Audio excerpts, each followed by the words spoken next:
सभी साथियों को नमस्कार। ये वीडियो 1857 के एक ऐसे गुमनाम राजा की है जिसने दिल्ली को तकरीबन 134 दिन तक आजाद रखा था। उस गुमनाम वीर का नाम है राजा नाहर सिंह तेवतिया। ये महान योद्धा राजा बलराम सिंह की 7वीं पीढ़ी में पैदा हुए थे और इनकी माता का नाम था बसंत कौर। 15 वर्ष की आयु पूरी करने के बाद नाहर सिंह शस्त्र विद्या में निपुण हो गए थे। सेनापति जोधा सिंह ने उन्हें घुड़सवारी, तीरंदाजी, तैराकी, भाला, तलवार आदि की शिक्षा दी। राजा नाहर सिंह एक बहुत सुंदर व फुर्तीले नौजवान थे। वह उनकी बड़ी बड़ी आंखें व चौड़े कंधे थे। 20 जनवरी 1839 को बसंत पंचमी के दिन 18 वर्ष की आयु में उन्होंने राज्य की बागडोर संभाल ली, जिसमें उनके कमांडर गुलाब सिंह सैनी, भूरा वाल्मीकि व खुशाल सिंह गुज्जर थे। बहादुर शाह जफर ने उन्हें दिल्ली की सुरक्षा की जिम्मेदारी देकर क्रांति का सिरमौर बनाया था। फिर दिल्ली में क्रांतिकारियों का विद्रोह हुआ, जिसमें राजा नाहर सिंह अपनी सेना समेत कूद पड़े व अंग्रेजों को काट फेंका। इसके बाद उन्होंने पलवल व फतेहपुर से भी अंग्रेजों को खदेड़कर वहां पर अपना अधिकार जमा लिया और हिंडन के युद्ध में भी नाहर सिंह ने अपनी सेना भेजी थी। उन्होंने पलवल, फतेहपुर, पाली कस्बों में थाने खोल दिए। वे दिल्ली से मथुरा तक गश्त करने लगे। इस समय नाहर सिंह ने अंग्रेजों तक आने वाले गोला बारूद व युद्ध सामग्री आदि का मटियामेट कर दिया।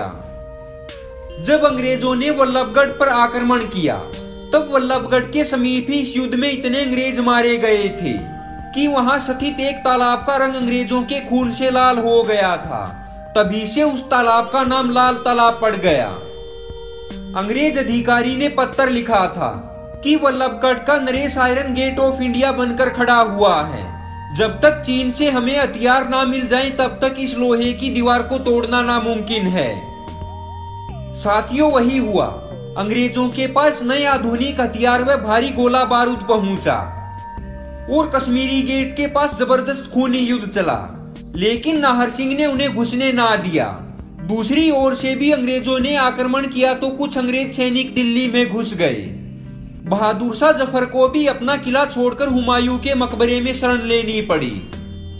इन परिस्थितियों में नाहर सिंह ने उसे वल्लभगढ़ चलने को बोला, लेकिन बहादुर शाह जफर ने अपने विश्वस्त इलाही बख्श की सलाह पर मना कर दिया।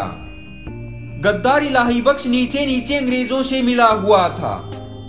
मौका देखकर अंग्रेज सेनापति हडसन ने चुपके से जफर को गिरफ्तार कर लिया, लेकिन नाहर सिंह थोड़े समय बाद ही अपनी सेना लेकर वहां पहुंच गए और हडसन को घेर लिया।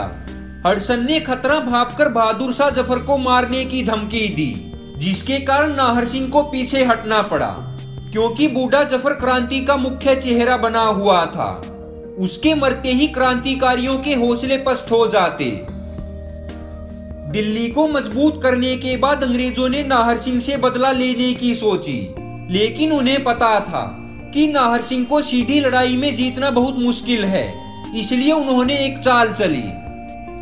जफर के विश्वस्त इलाही बख्श के साथ कुछ सैनिक भेज दिए और उन्हें संदेशा दिया कि अंग्रेज जफर से संधि करना चाहते हैं। जफर का विश्वस्त आदमी साथ होने के कारण उन्हें शक नहीं हुआ।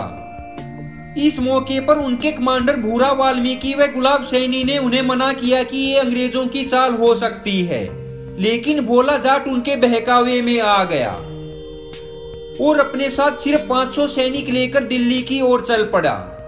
जब वे बदरपुर से थोड़ा आगे ही बढ़े थे, तो रास्ते में झाड़ियों में छिपे अंग्रेज सैनिकों ने पीछे से हमला कर दिया। इस भयंकर युद्ध में नाहर सिंह के सभी सैनिक हताहत हो गए।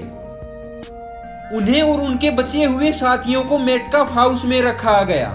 तब अंग्रेजों ने उन्हें अपनी ओर मिलाने का प्रयास किया, लेकिन स्वाभिमानी राजा ने कहा, देश के शत्रुओं के आगे झुकना मैंने नहीं सीखा। कुछ दिन बाद हडसन ने भी राजा की लुभावनी छवि देखकर कहा था, नाहर सिंह जी, मैं आपको फांसी से बचा सकता हूं, लेकिन थोड़ा सा झुक जाओ। तब नाहर सिंह ने कहा था, अंग्रेज मेरे मित्र नहीं शत्रु हैं, इसलिए मैं उनके सामने कभी नहीं झुकूंगा। 9 जनवरी को दिल्ली के चांदनी चौक पर उन्हें फांसी की सजा दी गई। वे अपने प्रिय राजा को सुनने के लिए जनता सामने खड़ी थी। उस समय तक नाहर सिंह का कोई पुत्र नहीं था और उनकी पत्नी गर्भवती थी। जिसके बाद में एक पुत्र को उन्होंने जन्म दिया। फांसी के समय लोग एक ही नारा लगा रहे थे, मथुरा से दिल्ली तक नाहर सारे तेरे लाल, चढ़ जा फांसी पर सब भली करेंगे भगवान। नाहर सिंह से अंग्रेजों ने अंतिम इच्छा पूछी तो उन्होंने कहा, मैं गोरों से कुछ मांगकर अपना स्वाभिमान नहीं गिराऊंगा, मैं तो बस जनता से कुछ कहना चाहता हूं।